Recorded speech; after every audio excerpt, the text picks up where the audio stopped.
சட்டவிரோத கால்நடைகளை திருடி இறைச்சியாக்கும் கும்பலை இல்லாதொழிக்க சட்டம் ஒழுங்கை நடைமுறைப்படுத்தும் தரப்பினர் முழுமையாக பங்களிப்பை வழங்க வேண்டும் என கோரி வேலணையில் போராட்டம் ஒன்று முன்னெடுக்கப்பட்டது.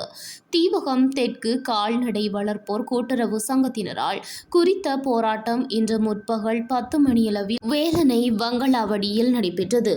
வங்களாவடி சந்தியில் ஆரம்பமான குறித்த போராட்டம் நடைபவனியாக வேலணை பிரதேச செயலகம் வரை வறிய பண்ணையாளர்களின் வாழ்வாதாரத்தை அளிக்காதே சட்ட ஒழுங்கை நடைமுறைப்படுத்த போலீசாருக்கு துணை நிற்போம், வாழ்வாதாரத்தை பறிக்காதே ஊர்கூடி திருட்டை ஒழிப்போம் உள்ளிட்ட பல்வேறு கோஷங்களுடன் சென்று பிரதேச செயலர் தனபாலசிங்கம் அகிலனிடம் தமது கோரிக்கை அடங்கிய மகஜரை கையளித்திருந்தனர்.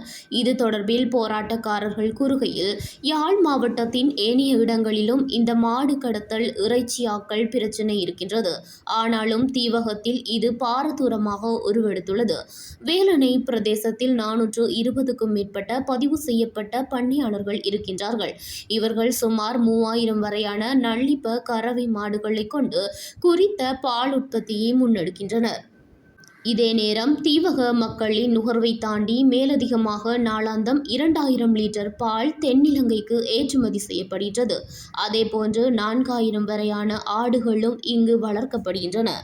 அத்துடன் அல்லைப்பிட்டி பகுதியில் இதுவரை 4000க்கும் அதிகமான மாடுகள் திருட்டு கும்பல்களால் களவாடப்பட்டு இறைச்சியாக்கப்பட்டுவிட்டன. அத்துடன் ஒட்டுமொத்த வேலணையை எடுத்துக்கொண்டால் அது 30,000ஐ கடந்துவிட்டது. இதில் நல்லின கறவை மாடுகளும் அடங்கும். இதே நேரம் இலங்கையில் 1959ஆம் ஆண்டின் 29ஆம் இலக்கத்தில் கால்நடைகளை பாதுகாக்க மிக பெரும் சட்டம் இருக்கின்றது. ஆனால் அது முழுமையாக நடைமுறையாக்க வேண்டும் என்பதே எமது எதிர்பார்ப்பாக இருக்கின்றது. அத்துடன் எமது பிரதேசத்தில் தற்போது நாம் கொடுக்கும் அழுத்தம் காரணமாக போலீசாரும் அதிகளவான திருடர்களை கைது செய்துள்ளனர். இது வரவேற்கத்தக்க விடயம்.